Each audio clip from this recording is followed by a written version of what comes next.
Hey traders, this is Christian from Hertz Tribeca Trade Group with your end of day recap for Tuesday, and very tight range today for the indices.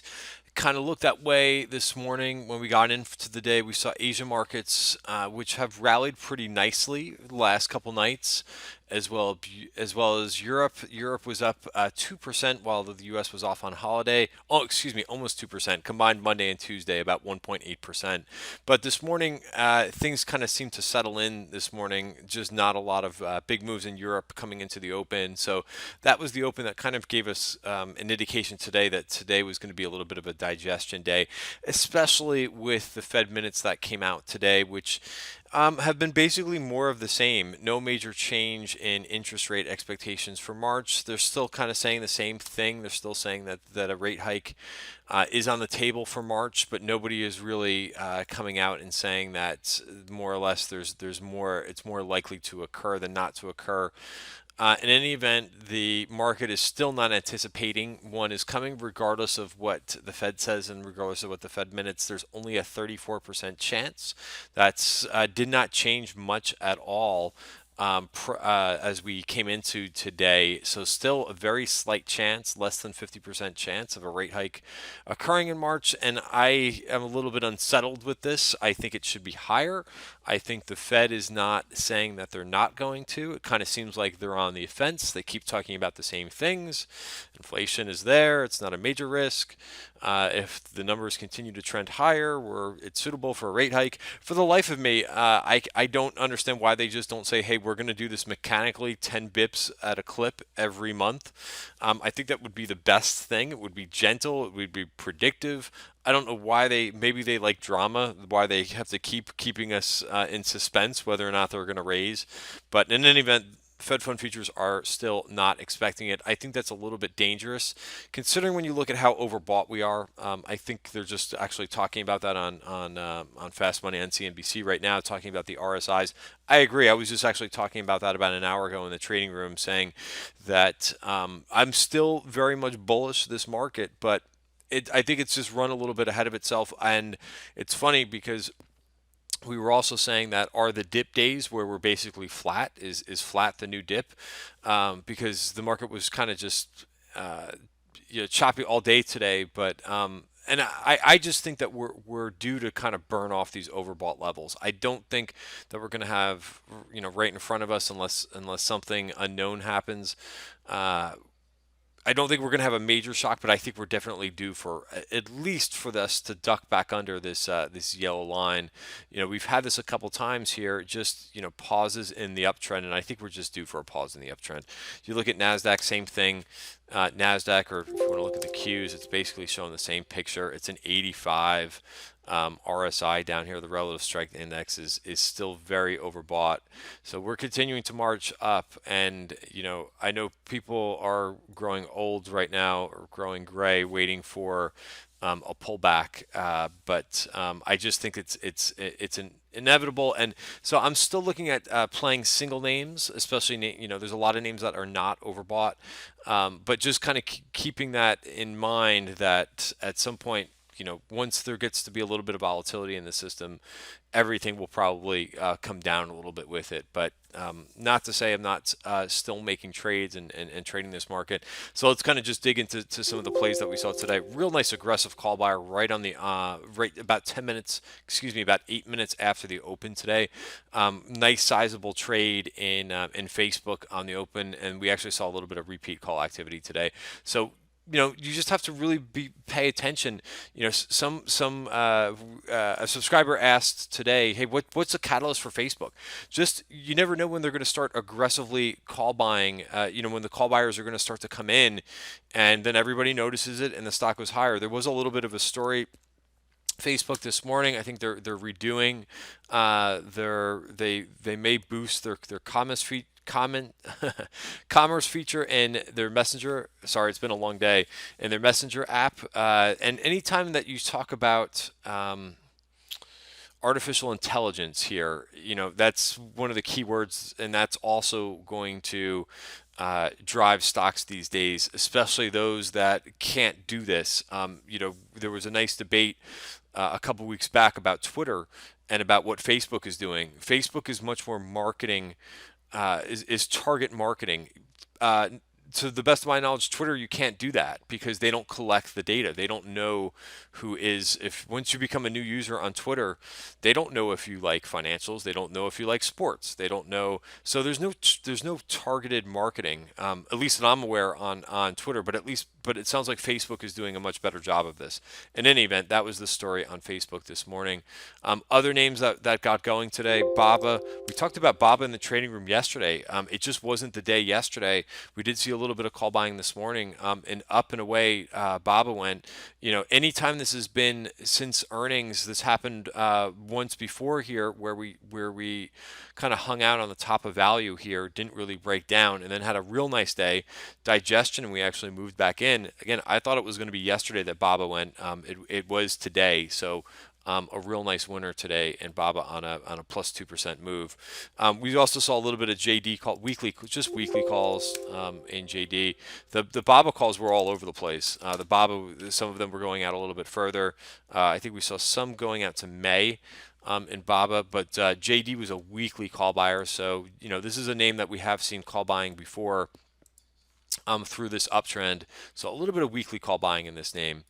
A couple other names, DuPont. DuPont. We saw some calls after post earnings, and the name rallied up and then kind of hung out again. So this has been the story with a lot of single names. They rally a bit, then they kind of just pause. Sometimes for a week, sometimes it's for 2 weeks, and then all of a sudden we see some more action in the name. And this was also news driven today. It sounds like the European Union, they're close to approving, or it sounds like it's getting closer to being approved between Dow and DuPont. So we saw a nice opening call buyer in DuPont. Dow, we also saw some calls there as well. Dow is also up 4% today. So a couple of these material names kind of drove that sector a little bit higher today. So both of those names were in focus. FCX continues to move down. Freeport, there was that downgrade yesterday morning. I had talked about pre-market how some of the March 3rd puts. There was a big put buyer back on Valentine's Day, back on the 14th.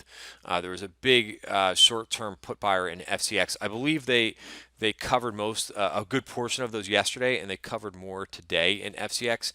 And we're actually seeing a little bit of dip buying going on in FCX. So a lot of calls that have been going up. A lot of March calls, a few I think in May as well, but mostly March.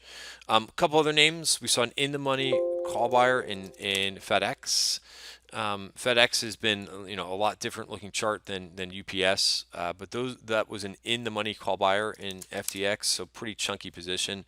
It was the April 180 calls, so FedEx right now is 193. I looked at this trade. I looked at putting on possibly a call spread in FedEx. I certainly wasn't going to pay 16.20 for in the money calls, but this was an opening trade, sweep opening trade in FedEx today. So, maybe the highs are coming in FedEx. So I was kind of looking for something maybe like I didn't pull the trigger, the 105, maybe 105 205 or 105 200s, something that looks reasonable. I just didn't find it in terms of risk reward, but I'll look again tomorrow. Perhaps on a dip, that may be something that I also look at. A couple other names where we saw aggressive call buying, tiny order in Campbell's, more speculation in that name. Repeat call buying the last couple of days in Nike. This started yesterday, I believe, a couple times. Repeat call buying in Nike. Look at what Nike's been doing over the 200-day moving average here. So quietly making a little bit of a move here and up 1.5% today. Again, it's been repetitive. Call buying the last 2 days in Nike is 7,000. They're not going really, really far out here. There was some that was actually so a little bit of two-way flow, because I did see some puts go up in the beginning of the day, but then the call buyers started to step back in. So a lot of March call buying, really not that far. This was yesterday's activity. There were some April calls that were purchased there. I think I've got that on my list from yesterday. It should be in there. Should be in yesterday's list. But What else? Just a lot of weekly stuff. Again, the activity was really quiet in the beginning of the day. One of the biggest trades of the day I saw was FXE. I think this is really interesting. Let's just take a look at the FXE chart or the Euro chart, whichever one you want to look at. Big downtrend. This has been in as the dollar has been getting stronger. Take a look. Up, came back from the lows today. So this would be known as a counter trend trade, but really, I think this has to do with what's going on, obviously in Europe and in France. I believe that election is in April, and there was an announcement today about one of the candidates. So, this is going to be market moving, and I think that trade is something that you could possibly look at. I mean, this was no small trade. It was about a $2 million trade in FXE today. I'll give you the exact premium. Yeah, 1.9 million notional. So not a small trade at all. So if you're looking for a counter trend trade, these are the June 107s. So right around the two. Interesting when you look at the 200-day moving average. That's the strike that they chose. So maybe they're thinking, that's exactly kind of the definition of a counter trend trade is, a name that's underneath the 200-day moving average. They're looking for a bounce all the way to back up to the 200-day moving average. Again, I think very notable considering that election is going to could possibly be a Brexit type of market event. So I'm sure we're going to hear more about that in the next month or so. But that was the big trade in ETFs. There was also some XOP calls. Energy has been an area. I'm just going to talk about a couple sectors very quickly, but energy is kind of we'll see. There was the API report that came out in crude, but we'll just look at that quickly, and then I'll go back to my thought on the energy company move. So while crude has been moving in this very, very sideways action, it seems like whenever we get up to $55, a lot of the times crude will be bid in the morning when we come in, and then at the end of the day, it just fades for the rest of the day. Anytime you could see this over and over and over the last couple months, anytime we try to rally, we don't want to do it, especially once we get to around $55. The market just doesn't want to break out. Look at how many times we've touched the top of value in February. Once, twice, 3, 4, 5, 6, 7, 8 different times we've touched this level, and we're just not ready to break out for whatever reason. So there was a surprise drawdown as there has been some pretty big build in the weekly inventory numbers. So there was a big move in nice little pop in crude. Still down on the day, by the way, but nice move there. And the one thing I just wanted to hint at was, look at what's been going on here in this move in the energy names. They kind of look like they're not fully breaking down, but they're definitely back in this sideways range. So they've kind of just took out this whole pop. Same thing. That's the XOP ETF. That's the exploration, production and exploration equally weighted ETF. XLE, which is more of your bigger energy names, Exxon, Chevron, Schlumberger. That's also been breaking down here. So completely took out all this price action, and we're back right around the 200-day moving average again. So that's the test, I would say. Let's see if it can bounce here, or let's see if it wants to break down here in energy. Another area that I was watching or have been watching the last couple of days, I talked about this in the weekend newsletter as well. If you look at what's going on in biotech, real nice rally, best performing sector last week, but look at where it stalled out. Right where it stalled out the last time. So we'll see if it settles in here. I didn't like this yesterday when the market was up and all the major indices, most sectors were up. Biotech underperformed. So it's gotten to resistance, and it looks like it's failed for the time being. Hopefully it just hangs out in here before going much lower. But if it continues lower, it's going to be a failure to get above this level. So pretty not the best sign so far. To the fact that this VPOC, this purple line, previous point of control that was never touched before, it has certainly touched it now and reverted. Other than that, a couple of the FANG names, Apple continues to do its thing here, up 30 basis points, new high today. We talked about Facebook, which was the big mover. Google, not bad today either. Google continuing to grind higher above the value area. Amazon, Not too much to really report on Amazon. Really, really a flat day as the market was today. Um, Netflix tried to go a little bit today. Actually, finished up on the day over almost 1% on the day. So right at the top of value here in Netflix. So almost getting back, taking its time, but almost back to the high right after earnings. Excuse me, not after earnings, but about a week ago in Netflix. One other note. Nvidia was downgraded by the price had a price reduction.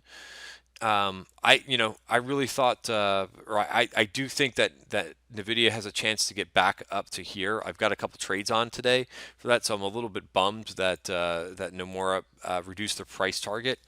You could see that it is trading down a little bit. This may affect some of the other semi names. I would watch AM for a little bit of weakness in AMD, but you could see NVIDIA is taking out the whole move that it made yesterday, so not the best sign. But that'll be a name to take a look at tomorrow morning. So that's it for tonight's recap.